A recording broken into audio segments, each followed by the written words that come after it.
Muy buenas noches, hermanos, hermanas. El Señor les bendiga mucho. Qué bueno que podemos estar una vez más compartiendo con todos ustedes la palabra del Señor. Estos estudios en los cuales estamos compartiendo a través de los altares día a día las expresiones de nuestro Señor Jesús. Expresiones que han dejado marcada a las multitudes de aquel entonces y que aún hoy nosotros podemos tomar de ellas enseñanzas valiosísimas para nuestras vidas. En el día de hoy vamos a ver un episodio en el cual estando Jesús ocupado vienen a hablarle, ¿no es cierto?, y a decir de que la madre y los hermanos de Jesús estaban afuera y que querían verle. Y fíjense cómo se desarrolla este acontecimiento y qué es lo que nos enseña aquí el Señor Jesús. Esto lo encontramos en varios de los evangelios, pero lo vamos a estar viendo lo que está relatado aquí en el Evangelio según San Mateo en el capítulo 12, a partir del verso 46. Dice así: Mientras él aún hablaba a la gente, he aquí su madre y sus hermanos estaban afuera y le querían hablar. Y le dijo uno: He aquí tu madre y tus hermanos están afuera y te quieren hablar. Respondiendo él al que le decía esto, dijo: ¿Quién es mi madre? ¿Y quiénes son mis hermanos? Y extendiendo su mano hacia sus discípulos, dijo: He aquí mi madre y mis hermanos. Porque todo aquel que hace la voluntad de mi Padre, que está en los cielos, ese es mi hermano y hermana y madre. Amén. Este pasaje ha sido muchas veces mal interpretado, pensando de que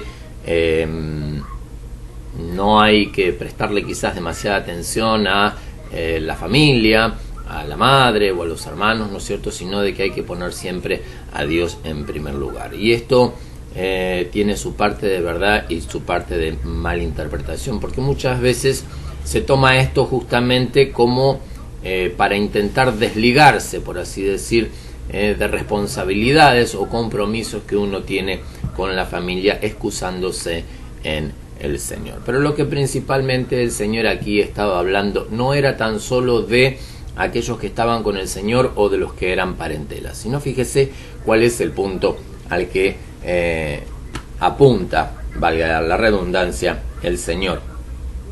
En el verso 50 dice: Todo aquel que hace la voluntad de mi Padre que está en los cielos, ese es mi hermano y hermana y madre. Nos está hablando aquí en primer lugar de hacer la voluntad de Dios.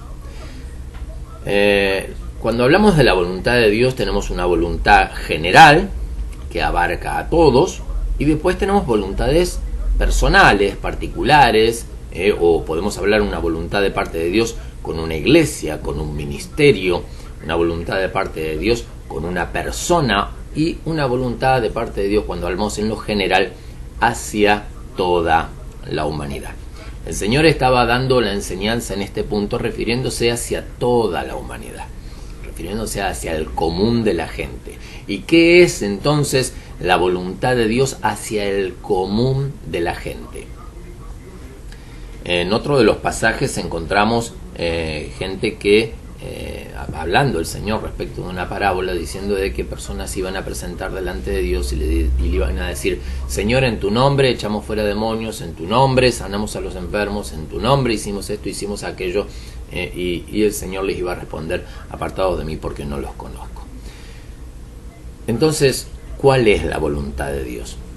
Hermano, hermana, en estos tiempos la voluntad del Señor sobre toda la humanidad, en primer lugar, es que alcancemos la salvación, y en segundo lugar, recibimos cada uno de nosotros esa gran comisión que el Señor vino a dejar sobre cada uno de aquellos que estaban allí presentes para escucharle. Id y predicad el Evangelio a toda criatura. El Señor llegó a comenzar su ministerio diciendo: arrepentíos porque el reino de los cielos se ha acercado. Este es el tiempo en el cual el reino de los cielos se ha acercado, y esta es la palabra sobre la cual hoy nosotros seguimos anunciando su venida. El reino de los cielos se ha acercado. Y qué bueno de que nosotros estemos justamente anunciando ese evangelio del reino, anunciando y predicando que Cristo ha venido para acercar al hombre una vez más a Dios. Este es el principal propósito de Dios. Y esto es lo que Dios nos ha encomendado. Por eso dice acá, todo aquel que hace la voluntad de mi Padre que está en los cielos, ese es mi hermano y hermana y madre. Y por otra parte nos habla de lo que es la familia de Dios. Yo puedo tener en Dios hermanos que no son hermanos de sangre, no son hermanos de la misma madre, no son nacidos del mismo padre o la misma madre, que podemos estar compartiendo un lazo sanguíneo. No son hermanos naturales, sino que son hermanos en la fe, hermanos espirituales. Y estos muchas veces están mucho más ligados a nosotros que quizás hermanos propios de naturaleza, de sangre, porque justamente a causa de que no comparten nuestra fe o de que no entienden nuestra manera de caminar o de entender la palabra del Señor y nuestro comportamiento por consiguiente, de ahí es que nos hacen a un lado. Y aun cuando se produce aquí lo que está expresado en el Salmo, que dice: aun cuando tu padre y tu madre te dejaren, yo con todo te recogeré. Jehová con todo te recogerá. Gloria al nombre de Jesús. Vale decir de que en el camino del Señor, hermano, tenemos una gran familia. Una familia hermosa. Como muchas veces decimos en tono de chiste, son parientes que no elegimos. Son parientes que hemos recibido, que hemos heredado justamente al ser injertados en el olivo verdadero, dice el apóstol Pablo, refiriéndose al Israel.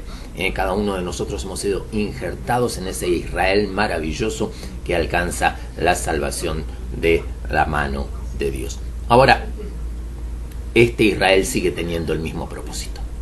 La iglesia sigue teniendo el mismo funcionamiento y el mismo plan de parte de Dios: ir y predicar el evangelio a toda criatura, anunciando que el reino de los cielos se ha acercado. Hermano, hermana, nosotros tenemos esta boca para hablar y para anunciar las verdades de Dios. Verdades que son tremendas bendiciones para muchos, aunque para otros son como aguijones clavados.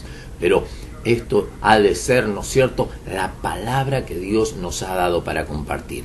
Cristo ha venido a traer vida y vida en abundancia. Ha venido a traer salvación y vida. Y es justamente esto lo que nosotros tenemos que proclamar con nuestra boca, con nuestro accionar, con nuestro caminar, y no dejar de anunciar este maravilloso evangelio de salvación.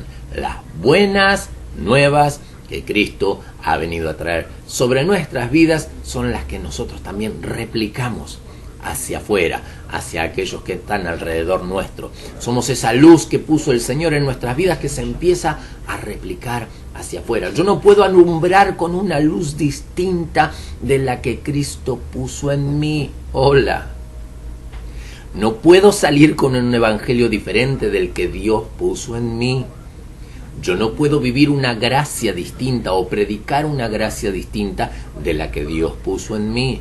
Yo no puedo hablar de un perdón diferente del que Dios puso en mí. Vuelvo al principio, no puedo estar alumbrando con una luz distinta que no sea la que Cristo puso en mí.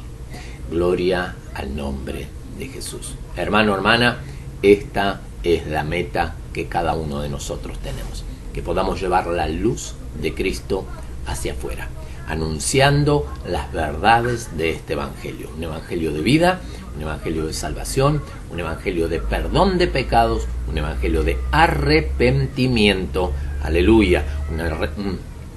Un evangelio que vence al pecado, que vence a las tinieblas, que vence al infierno y que vence aún a la misma muerte. Porque Cristo nos ha dado vida eterna para estar juntamente con Él allí en las moradas celestiales que Él está preparando ahora mismo para ti y para mí. Oramos al Señor. Padre amado, bendito Dios, gracias. Gracias, eterno Rey, por tu amor, por tu misericordia. Gracias, bendito Dios, mi Señor, porque tú has puesto en nosotros, Señor, esa medicina, Padre eterno, de tu amor, de tu gracia, de tu perdón, para traer vida y salvación a nuestras vidas, Señor. Y esto que ha sido tan bueno y tan maravilloso para nosotros, Señor, tú quieres, mi Dios, que lo replicamos en otros, que podemos llevar a otros esta misma luz que tú un día derramaste sobre nosotros. El mismo perdón, la misma gracia, el mismo amor. Bendito Dios, mi Señor, en el nombre de Jesús. Ayúdame, amado Señor, a ser fiel a lo que tú has puesto en mi vida. Y poder, amado Dios, extender, amado Señor, esa gracia sobre otro, bendito Rey. Para que otros puedan recibirte a ti, amado Dios, que te puedan conocer a ti, que puedan alcanzar esa gracia, esa salvación, Señor, aún sobre sus vidas también. En el santo y maravilloso nombre de Jesús, bendito Rey. Te lo pedimos y te damos muchas gracias, mi Dios. Muchas gracias, eterno Rey. Amén y amén. Mi hermano, mi hermana, que el Señor nos esté ayudando a cada uno a poder estar alumbrando con la luz de Cristo. No con mi luz, no con conocimiento personal, no con sabiduría, no con intereses propios, sino con la luz de Cristo en cada uno de nosotros. Ayúdanos, Señor. Le mando un gran abrazo y que el Señor les bendiga mucho.